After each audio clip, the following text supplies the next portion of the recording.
Okay, so good afternoon to all our friends and colleagues in Southeast Asia who have joined us today, and thank you for agreeing to stay on into your evening to participate in this event.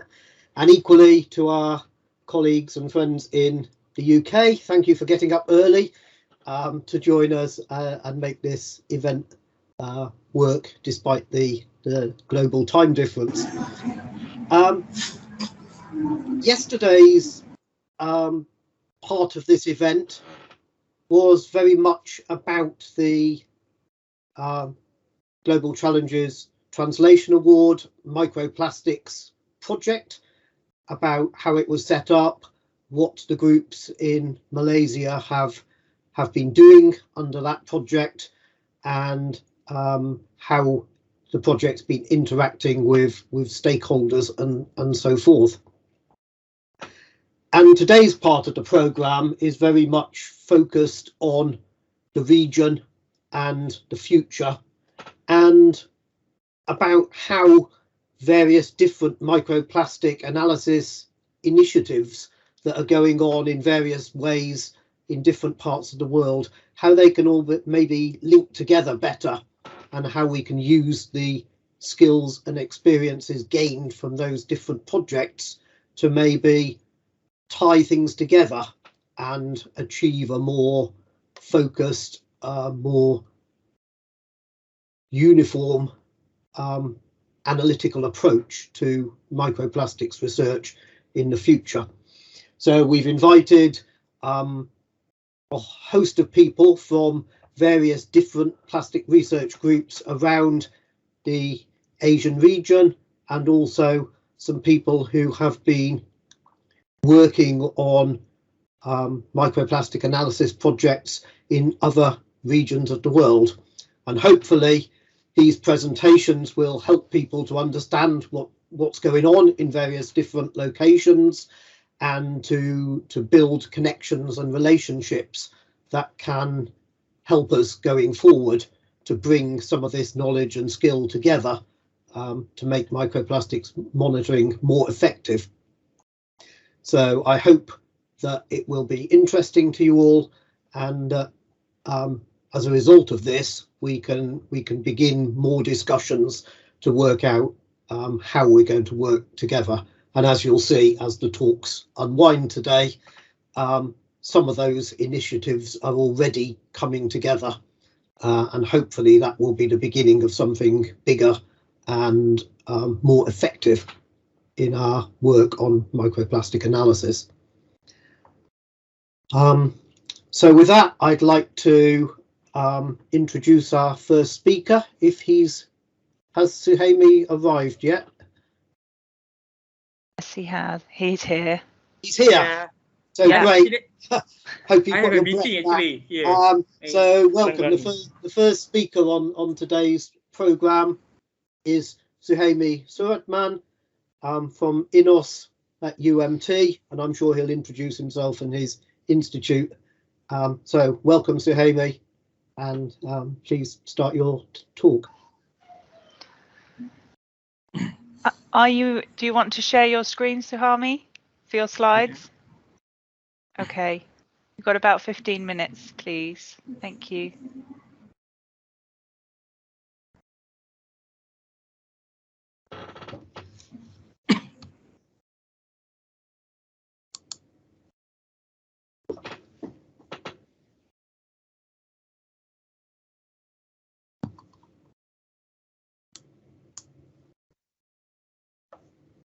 Yen, are you there, Yen? Yes, I can share for you. Yeah, share for me. Yeah, all right. Yeah.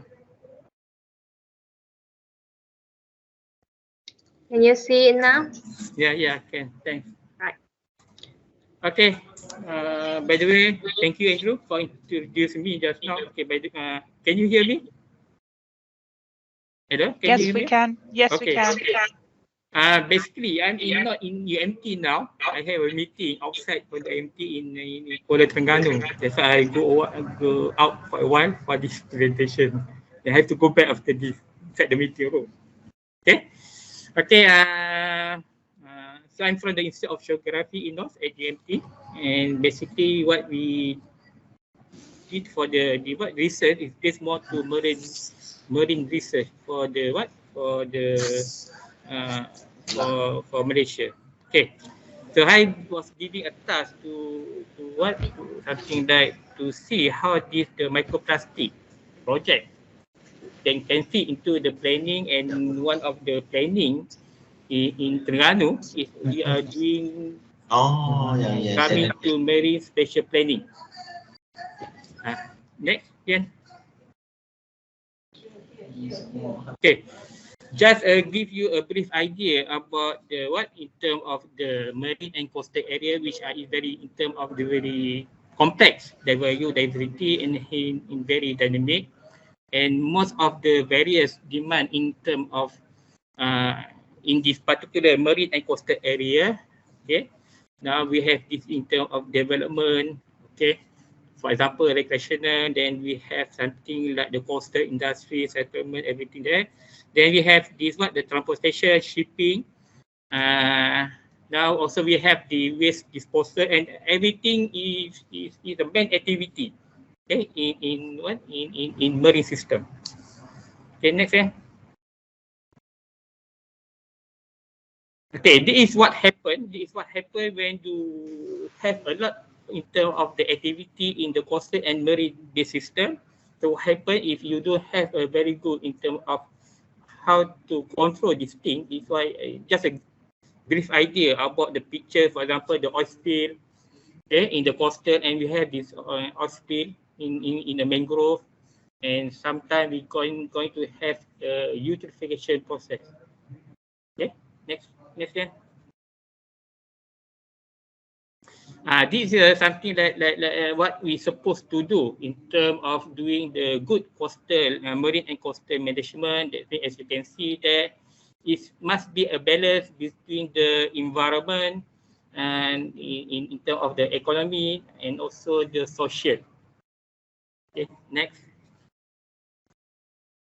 Okay, so when I talk just now about the marine spatial planning, it is one agenda in terms of our 10 decade, okay, of the United Nations decade of ocean science for sustainability development, and marine spatial planning is one of the agenda in the coming year. Okay, next. Okay, this is a MSP. Just to give a brief example that has been in terms of the policy for the other area. As you can see, we have something like all over the world that they are doing this the MSP agenda, and I don't think Malaysia is coming to, and I will do something like what happened in Malaysia. Okay, next. Okay, so what actually is we are talking about the marine spatial planning. So what is it about the marine spatial planning? It's just a public policy. It is not a law. It's just a policy. It's a public policy process for a society to better understand how the ocean and the coast are sustainable, used, and protected. Not for us only. It's also for the next generation.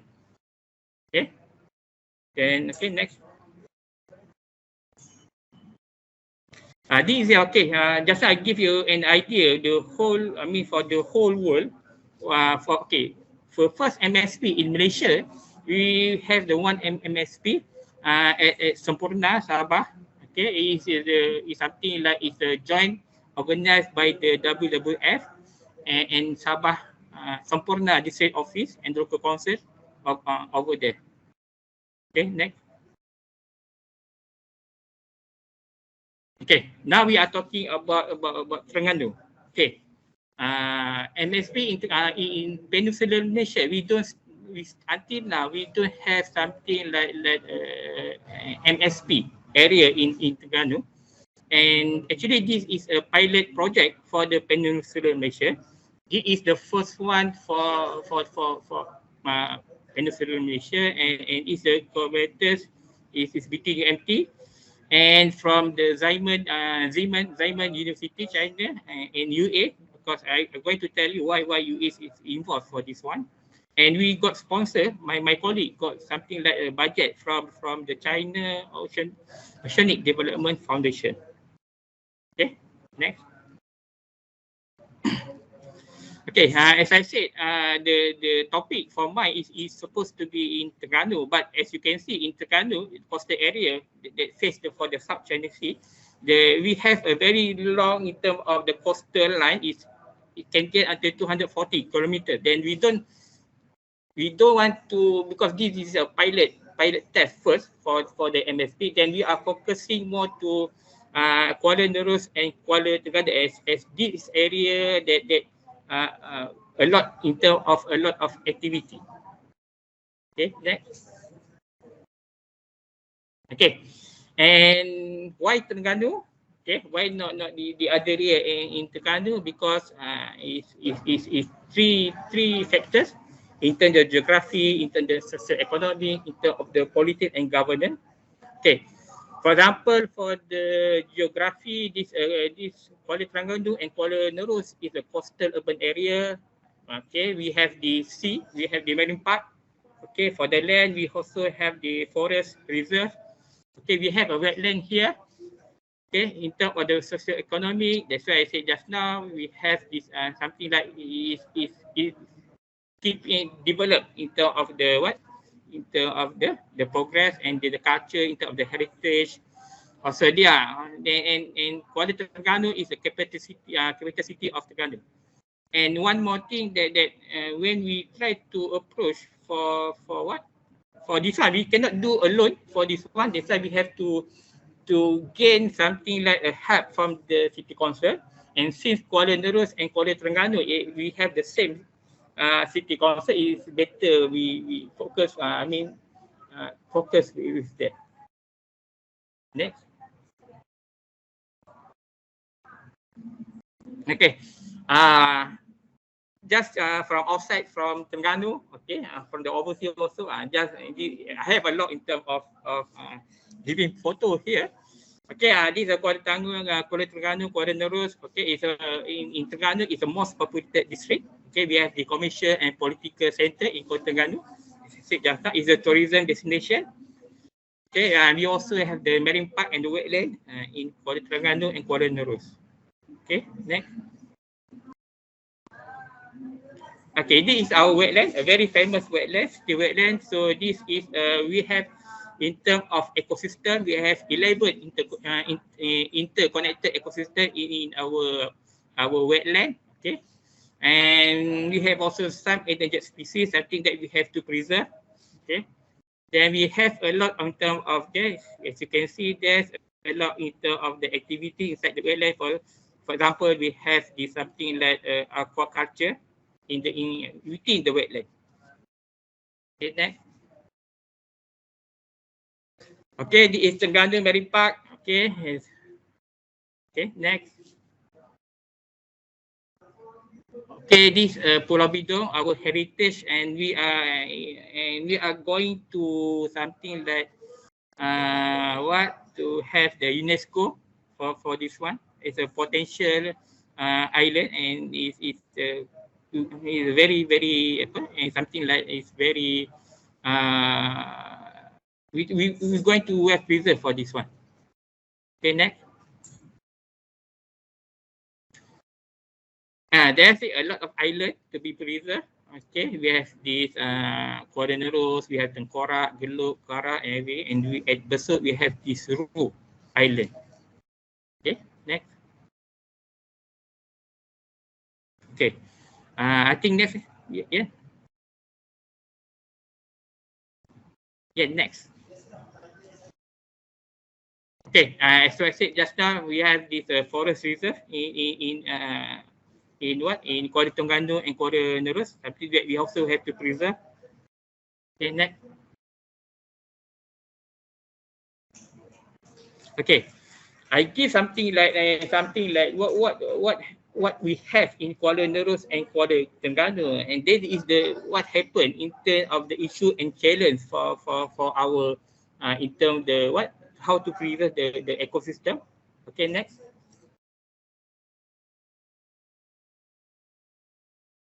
Okay, this is a major in terms of the environmental issue for the coastal, as we can see just now. This is a threat for that one, as we said, is coastal development in terms of the coastal development. That's why, and that's why the sand mining in this area. Then we have something like unsustainable waste management. Okay, and we have something like marine water quality deterioration, and that's why we have something like major issue in coastal area of Kuala Nerus and Kuala Terengganu. Okay, next. Okay, for the island also, we have since the island is for the tourism activity. So what happened? We have a lot in terms of the island development. Okay, and what happened after that? We're going to have a natural threat for the environment, especially for the coral. Okay, eutrophication, okay, seagrass also. Okay, next. Okay, next again. Okay, I like this slide because as I said just now, we are scientists. Okay, and when you talk about the MSP, Marine Spatial Planning, it is something like it is a policy. Okay, to preserve in terms of to preserve the particular area for the marine. Okay, so the two people is looking for each other. Okay, that's why what happened now. And next slide. Okay, that's why we something like there is supposed a bridge, okay, between the science and the policy. Okay, next. Okay, we going for what have we done in terms of the MSP. Okay, something like next. We have something like stakeholder engagement. Stakeholder engagement, that means we invite a few person, very important person for the Kuala in charge for the Kuala Terengganu and Kuala Nerus, and we managed to have a discussion with our mayor, Kuala Terengganu mayor, and from the Terengganu Secretary Office, also from the Kuala Terengganu the City Council and the Plan Nation, and is a lot of people that we invited, and they are joining us for the discussion. Okay, next. Okay, how this microplastic project fit to the MSP? As I said, when doing the MSP, it will take a longer time, okay, to achieve, but it is still a long way, as I said just now, okay. But the microplastic project, the microplastic is the first step, okay. I try to engage between our scientists, as we have a lot in terms of the scientific data. Then we make an engagement with the local authority. That's right. So as you can see from the side also, we are not in the step 4, engaging the stakeholder for the discussion. Okay. Okay, we have another few steps until step 10. Then and we are targeting to have this MSP at Terengganu, I think at the end of 2023. Okay, next again. Okay, these members of our discussion, okay, for the stakeholder engagement. Okay, okay, next. So what happened during the engagement? We are doing we try to brief the local authority what MSP is about. Okay, then after that we have a lot of discussion, their issue, what is their problem with the to have a very good in terms of give us idea that we can solve in terms of the scientific can solve for that. Okay, next. Okay, there's a few activities that we have did for I think middle of October for the engagement. Okay, next Ian. I think after this is just a photo in terms of more to in terms of discussion. Okay, next. Okay, also in terms of discussion.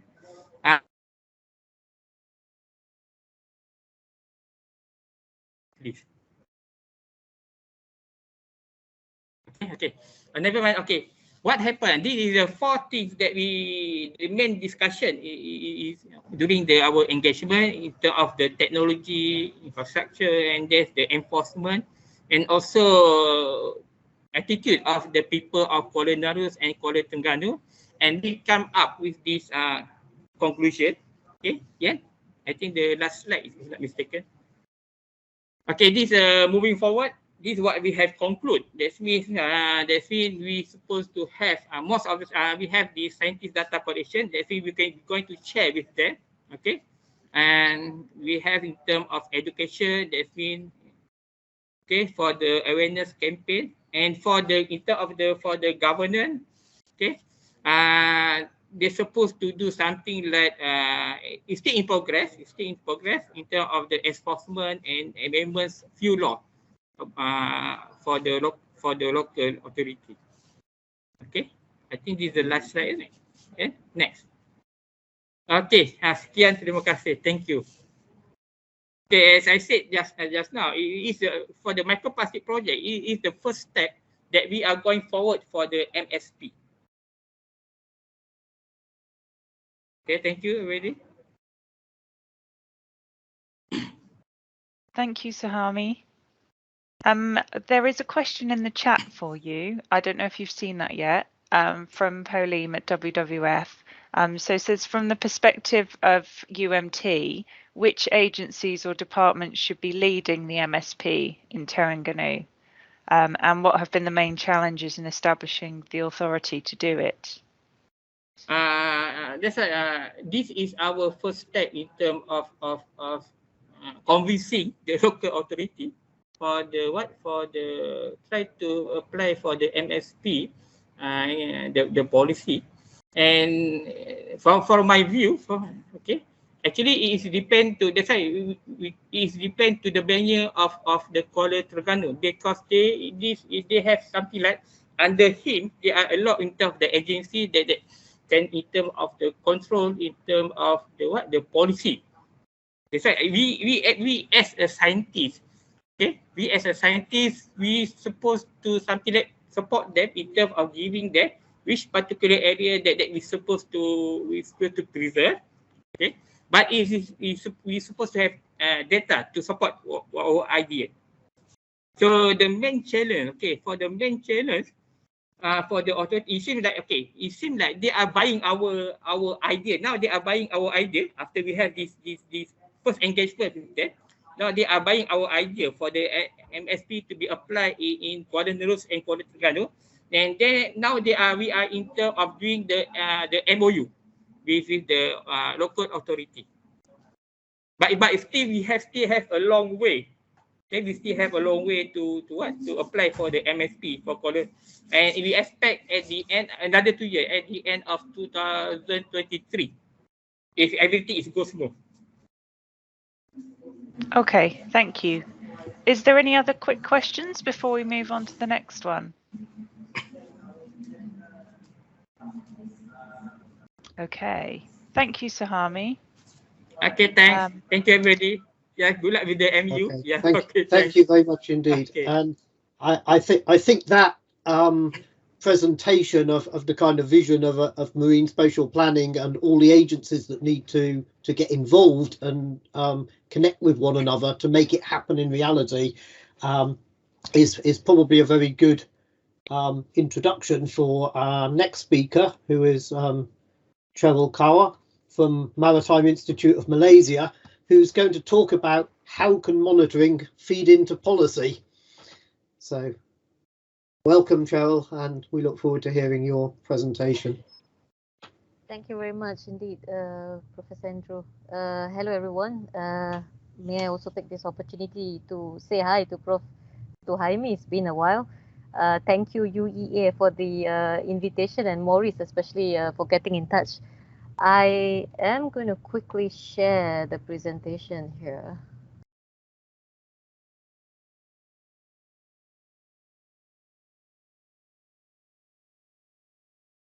Andrew, can you just let me know if you can see the screen?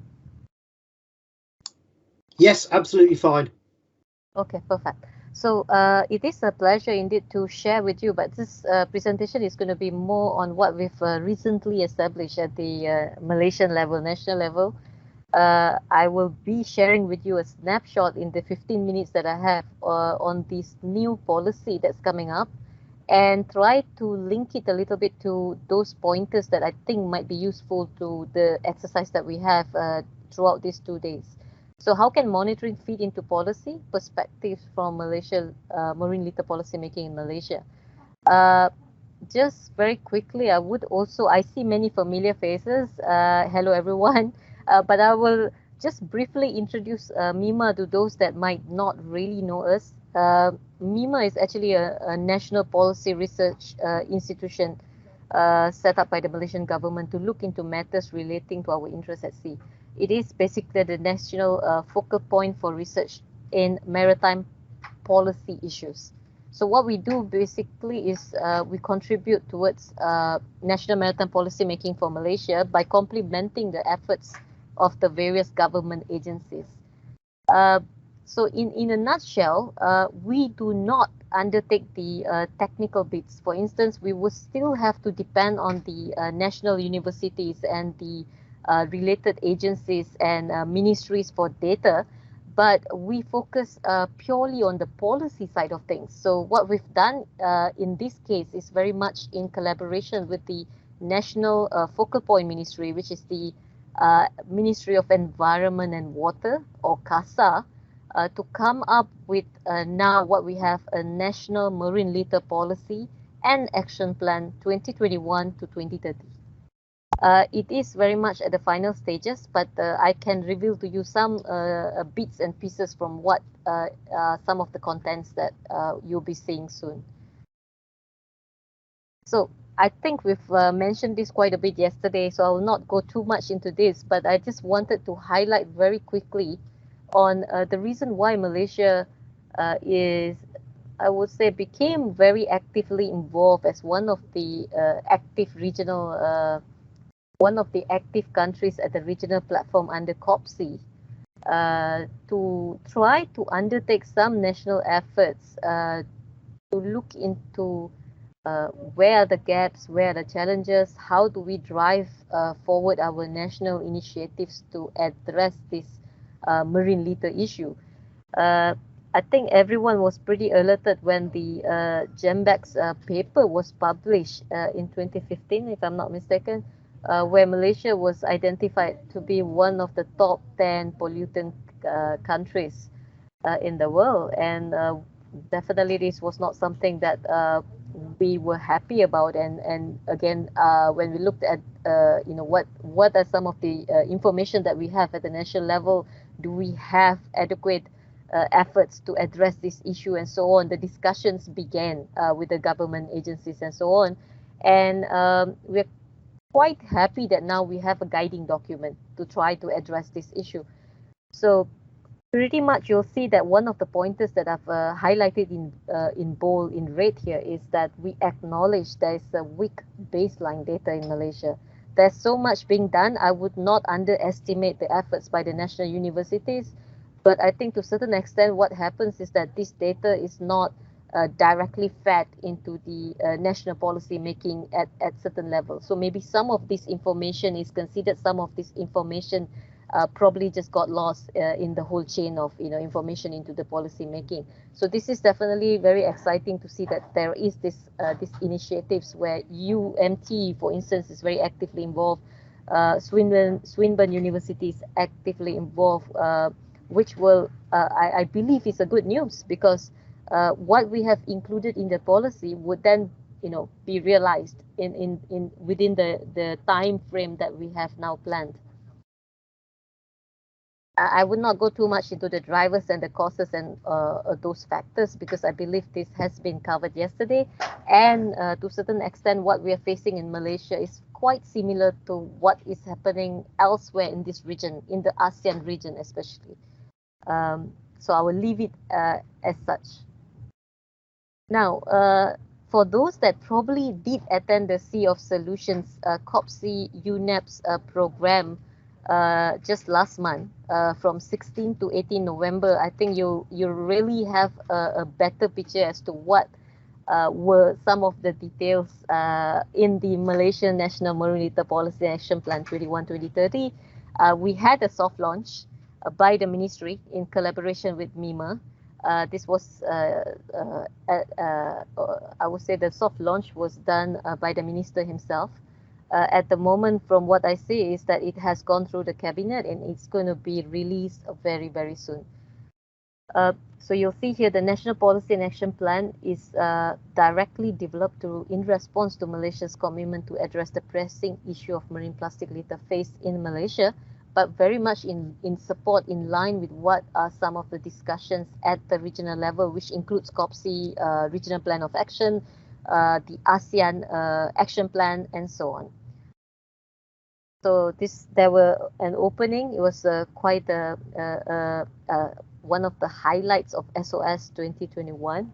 The minister himself spoke about the issue and the serious commitments by the ministry to address gaps and challenges. The ASEAN Secretary General. And then we had quite a detailed discussion through a panel session where we had representatives from COPSI, ASEAN, the World Bank, and the ministry itself to further look into how this document is going to fit into achieving some of the aspirations that we have at the national, also at the regional level. So this is something that if you've missed this, you probably just want to go to the link that I've included in this slide here to see the recording. Now, very quickly, I would say that the document is pretty comprehensive, but what I really like to highlight here is some of the main core pointers that you would want to probably consider within the upcoming efforts or continuation of efforts by the scientists, the technical people, and the policy. There are two core themes for Malaysia now that has been very extensively discussed with the stakeholders and agreed upon. So we're looking at the source to sea framework for marine litter prevention and mitigation in Malaysia. And the two areas is really to try to strengthen our evidence base for informed decision making, because we feel it is pretty difficult. When we saw the paper published and highlighting Malaysia at number 8, we couldn't even, we didn't really know that where is the baseline data? Can we really confirm? Can we then evaluate our actions to say, are we getting better? Are we getting worse? Where are we really? So we really need the data points, baseline information, and continuous monitoring for that. The second core theme that we have identified is to then deploy practical actions in phases. Because we have now identified short-term, medium-term, and long-term actions within this document. And I just included here the definition that we are using for the national document, which is the UNEP's definition, of course. Now, I would not go too much into this as well, but I just wanted to emphasize that this Malaysian National Policy and Action Plan is not a standalone document by itself, because it complements, or it's very much in synergy or in line with what has been discussed at the regional level, which is definitely some of the main documents that we have tried to adhere to make sure that what we're doing in Malaysia can then be reported back also to show support to ASEAN and also COPSI and so on. So among those that we have seriously considered is the Bangkok Declaration, for instance, the ASEAN Regional Plan of Action, as well as definitely the COPSI Regional Plan of Action 2019, because the whole program or initiative to try to develop this action plan and policy document was driven under the COPSI platform over the last at least 1 year or so. Now, the purpose and objectives are pretty much what you can see on the screen now, but I would try to highlight two areas here which again I believe is very much in sync with what we're discussing here. One is to try to document concrete steps ahead on tackling marine litter pollution based on scientific evidence and lessons from regional and local efforts, which I think we've been discussing since yesterday, and also to try to foster further research and innovation to prevent, to monitor, and to tackle marine litter pollution. This would be the two areas where I believe the universities and technical information is hugely essential to try to cover. The others would be more in terms of legal framework, government cooperation, coordination between the different levels of governance, and so on. So these two areas I think will be very much relevant to what we're discussing. In terms of the pillars, now this one would be directly relevant because the document essentially consists of 5 pillars: policy, technologies, SEPA, whole of nation and cross-cutting objectives, and so on. But pillar 3 specifically looks into improving monitoring and data collection and so on for the nation. So while we have this document, we are also agreeing that there needs to be much more effort put into trying to adopt a uniform methodology, at least at the Malaysian level, try to compare our methodology with the neighboring countries and so on, trying to strengthen our baseline information and data and so on. So this is very much covered in pillar 3, and there's action items under this pillar 3 to try to achieve that. At the moment, in terms of monitoring and data collection, I believe among the more active methods that we've been using, at least over the last many years, is the International Coastal Cleanup, ICC's platform, where every year in September, there are so many national activities done to collect information, and then this is fed into the international base points, data base points. And then what we've done is we try to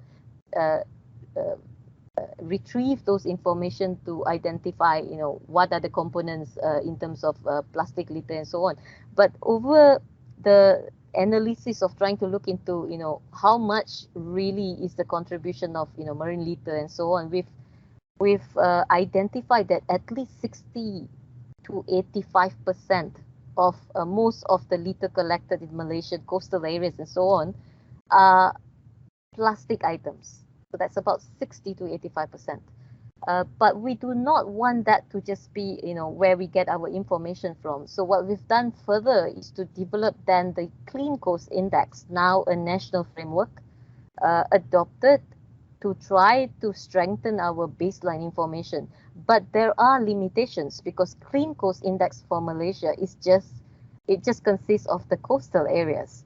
We still need to collect data from the sea surface, bottom, rivers, and so on. But this is a starting point where we believe that we've got quite a strong data system now on CCI. But we are hoping that with all these different efforts, it will further the efforts to try to come up with more comprehensive information on monitoring and so on. So hence, within the pillar 3 that I mentioned earlier, there are 3 action items which consist of numerous activities to be conducted up to 2030.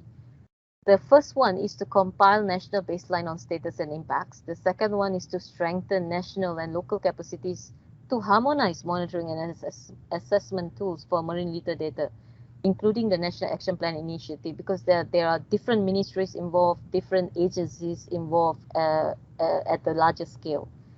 We also incorporated as the third action to promote platforms for knowledge sharing, innovative solution, and best practices. So we have identified that a lot of these efforts are snapshot. Sometimes we are not aware of these undertakings by the universities and so on. So hence, we discussed that probably in the time to come, in the near time to come, in the next 1-2 years, we hope there would now be a platform, probably coordinated by one of the universities or probably by CASA itself, to try to put together all these different efforts so that it provides a easy access for decision making and so on. For that, we have also identified the lead and the supporting agencies and stakeholders all agreed upon during the discussions. The lead would definitely be the focal ministry CASA, but the key partners would include not just this, but these are the main ones. The ministry, housing ministry, local authorities, fisheries department, environment department, solid waste management department, MIMA in terms of policy, chemistry departments, stats, local municipalities, academia, all the universities, as well as the NGOs. Just a snapshot that all this support from these different entities will be essential to try to undertake these action items. Now, again, since I'm not showing you the full document, I just wanted to highlight to you that within the pillars that I've mentioned and then the action items, you'll see that microplastics are mentioned. Like if I can just point to pillar 1, there is action item 1, which is on policy adoption and implementation. We have included microplastics to be among the areas to focus on. And then if you look at pillar 4, which is on the SEPA and outreach, again, I believe we spoke quite extensively on this yesterday. Microplastics again is included. So these are this has been incorporated into the document. What we really need to do now is to really come together and implement some of these items that has been identified. Way forward, there is also one specific component within the national policy document where we've put in research aspirations. We have acknowledged that we need to do a lot more in terms of research and strengthening information and so on. So we've identified 5 major areas that is highlighted here in blue. Information analytical capacity, whole lot of things under this action item. Material science, looking at the different materials, components and so on. Again, it's very research oriented. Toxicology and health, impacts on humans. If we say healthy ecosystems, what do we really mean by healthy ecosystems in terms of microplastics or macroplastics? The socioeconomics aspects as well as the technology. So there's a huge lot of section within the document that looks into this, and we acknowledge that we need people from the universities, we need the technical people to try to look into some of this and work further on these areas. That is just a snapshot. Andrew, I pass the floor back to you. Thank you. Okay, thank you very much indeed, Cheryl. Do we have any questions? We have a couple of minutes that, for questions to Cheryl. Moritz. Yeah, I think I start. Thanks, Cheryl. It's a really ambitious project. I think you have led, and there's a really nice policy. I'm curious about your methods. Do you have a plan to harmonize the methods across the country, or are you do you have any approach yet for the monitoring? Is there anything that you have targeted? Or? Okay, thank you, Maurice, for the question. This was one of the things that we discussed like numerous times and quite a bit. I think the challenge we identified is that when we look at the different methods and the different efforts there is in terms of the data, published information, literature and all that, we notice there are different methodologies, not just elsewhere, even in Malaysia. And the problem with that is you don't get to compare the data then, because University A probably did it differently with University B, right? So the information is very useful, but we can't use it in effectively for policy making or management. So we then included in the document that this is something that we need to try to do, but it is incorporated as the next steps. We have identified what we need to do, but there should be platforms to discuss this specifically. So one of the things that I've not really shown here is that within that action item where we talk about harmonizing, we have included an activity where we set a platform, a national platform, to bring in researchers, to bring in all these different people that are actually doing this on the ground, and then work towards doing that. So it's within the document, but it's the next step, if I'm answering your question correctly. Yes, perfect. Thank you. Okay, thank you. I think Umberto, did you have a question? Quick one. Yes, but it has just been answered. I wanted to know if there was a system to feed the policy, the science into policy already, but I understand it's the next step. So I will be very happy to know how you do it, because it's one of the challenges that we have found around the world. So please we'll be in touch when you do it, because we're really interested. Thank you very much. Very nice talk, by the way. Thank you. Yeah, thank you. Okay,